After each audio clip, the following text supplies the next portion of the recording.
Қайырлы күн, достар. Бүгін мен сіздермен өзімнің рецептімен бөлісемін. Мясо по-тайски. Ыссы тағам. Горячее блюдо мясо по-тайски. Ет, тұз, бұрыш, мед, сұйық май, соевый соус, имбирь, крахмал. Енді етімізді мариновать етіп, қазір 1 сағатқа қоямыз, сосын 1 сағат тушить етеміз.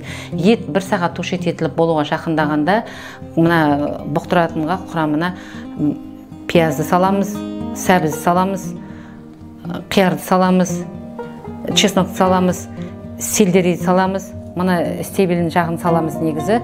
Соңына дайын болғанда, мына көк жапырағын саламыз, кинза саламыз, гарнирге күріш. Мына етімізді аламыз.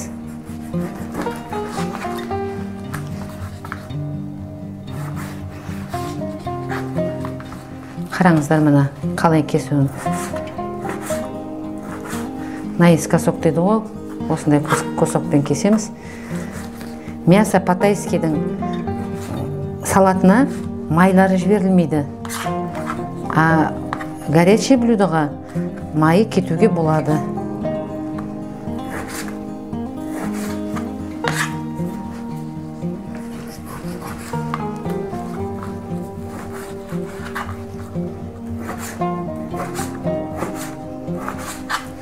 Міне тұзын саламыз. Тұзды көп, өте қатты көп салмаймыз, себебі соевый соустың құрамында тұз бар. Бұрыш саламыз. Мед саламыз.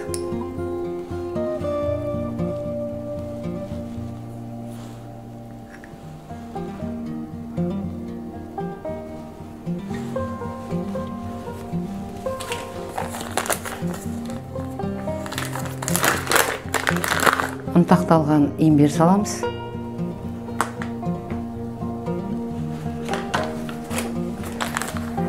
Крахмал саламыз. Крахмал картофельный да, кукурузный да бола береді.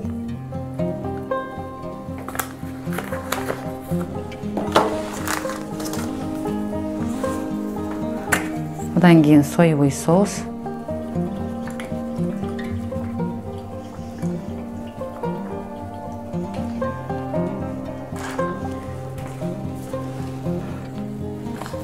Сұйық май. Ал енді жақсылап араластырамыз.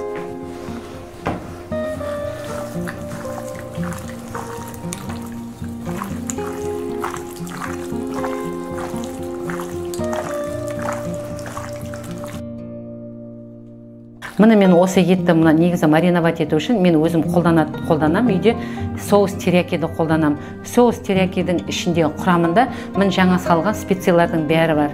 Сіздер де осыны өздеріңізге жеңіл болу үшін соус териякиді пайдалануға болады. Құрамына ештеңе салмайсыз, ет, соус терияки. Енді етіміз мариновать етіліп бұқтырылғанша ішіне қоспасын дайындаймыз. Бірінші пияздан бастаймыз. Міне.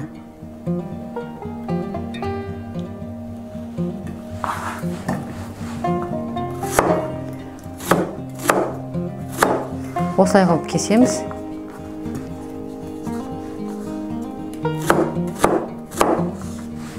Енді сәбізімізді кесеміз. Міне қараңыздар, ортасынан бөлдік. Тағы да ортасынан бөлдік. Енді жаңа етті турағандай наискосок міне.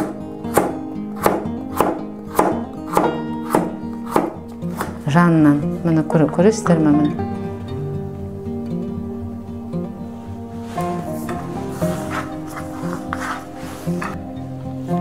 Енді қиярымызды кесеміз. Қиярымызды сол жаңа сәбіз сияқты, мені ортасынан бөлеміз, сосын төртке бөлдік. Енді жанынан қараңыздар мені.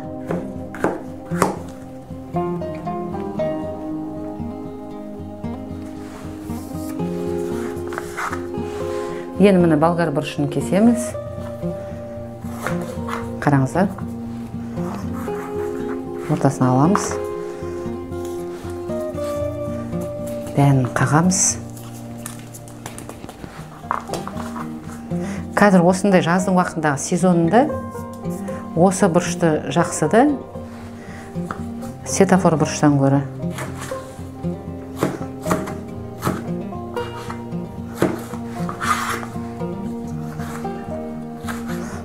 Жаңа қияр, сәбіз кескендей ғой, солай қылып кесеміз.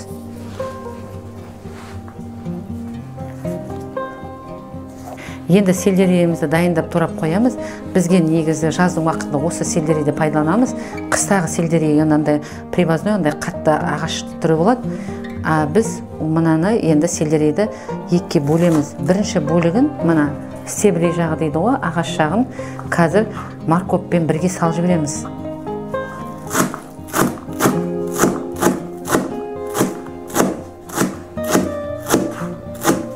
Өте ұнтақтамаймыз. Мына осыны аламыз да қазір сәбізбен бірге салып жібереміз.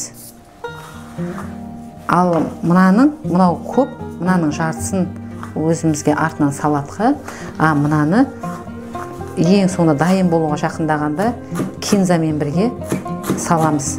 Қазір кинзаны кесеміз, осыдан кейін укропты кесеміз. Со үшеуін бірге саламыз. Дайын болуға бір 5 минут қалғанда.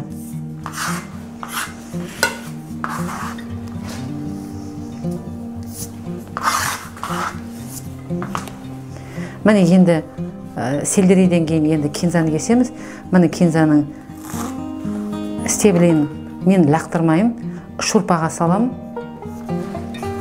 Үйде пайдаланам. Жасыл жапырағын дайын болуға жаңа айттым ғой, 5 минут қалғанда салып жібереміз.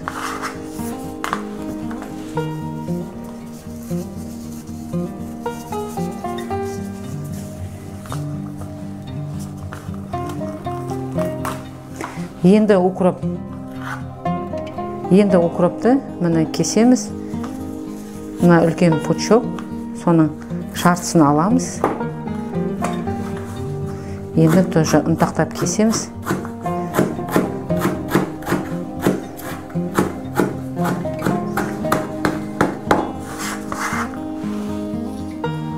Зелендеріміз бәрі дайын болды. Соңында тек міне 2 чеснокты осы зеленмен бірге салып жібереміз.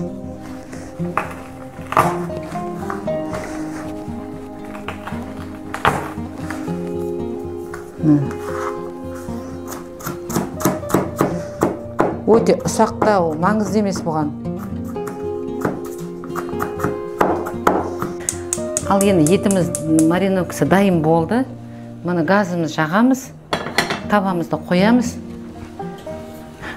Май, сұйықмай ештен қоймаймыз, себебі құрамында бұның бар уже.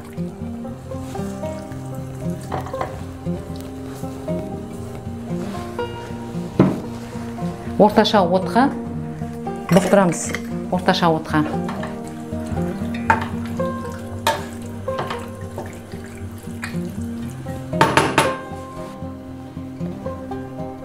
Ал орташа отқа қоямыз. 1 сағатқа жақындап пісіреміз. Сосын жайлап үстіне пиязын, сәбізін кезекпен кезек сала береміз. Ал енді етіміз дайын болды. Менің етім 1 сағат емес, 45 минутта почти дайын болды. Енді пиязды саламыз.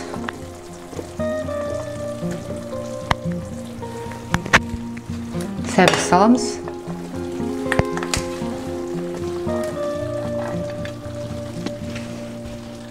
Пиязымыз салдық, сәбізіміз салдық. Енді мына жаңағы банаға айтқандай сельдерейдің қатты жері, таяқшаларын ұнтақтадық жаңа.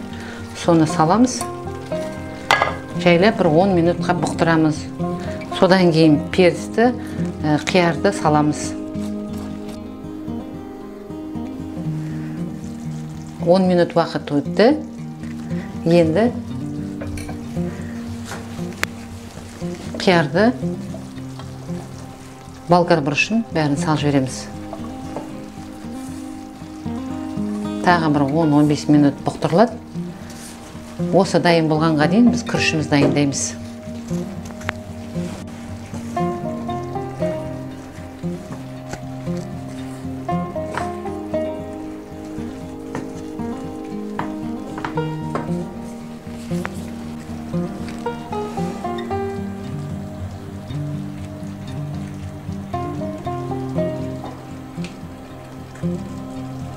Міне пісуге енді бір 5 минут уақыт қалды. Енді тұзын дәмін көрдім жаңа. Шамалы тұз салу керек болады. Өзіңізге қажетті тұзыңызды саласыз. Енді міне чеснок, кинза, сельдерей бәрін саламыз. 5 минутта тамамыз дайын болады.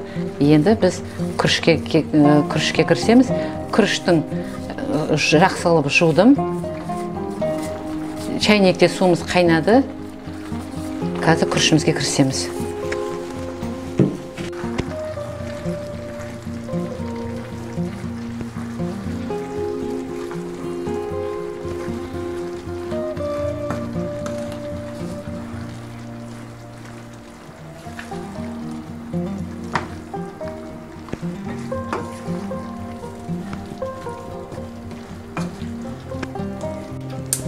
Газымызды жағамыз, қазанымызды қоямыз. Шамалы қазамыз қызғаннан кейін сұйық майымызды құямыз. Бір 50 грамм, 70 граммдай сұйық майды құямыз. Чайнегіміз қайнап тұр. Күрішімізді жақсылап шайып жудық.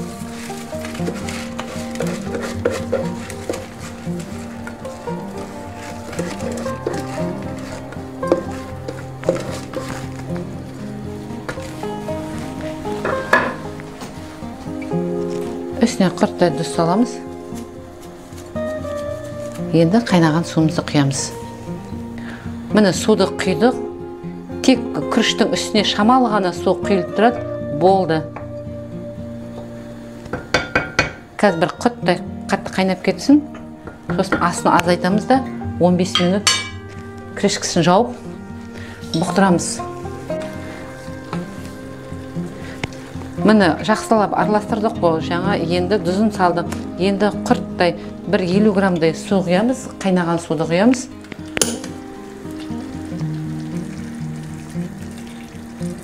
Болды.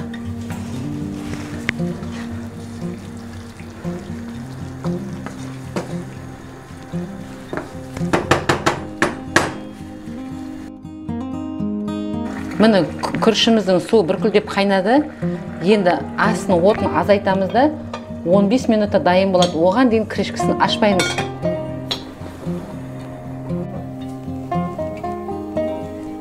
Міне етіміз, күрішіміз дайын болды. Енді тарелкаға саламыз.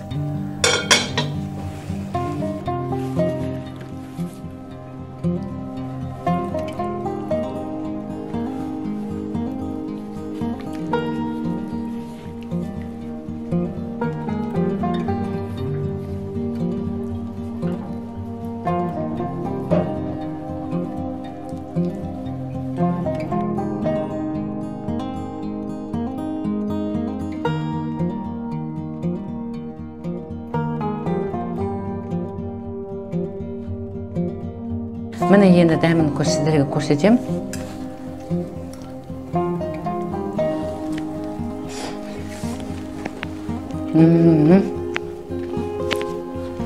Дәмі өте керемет.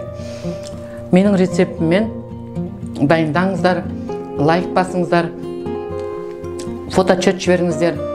Менімен бірге болғандарыңызға көп рахмет.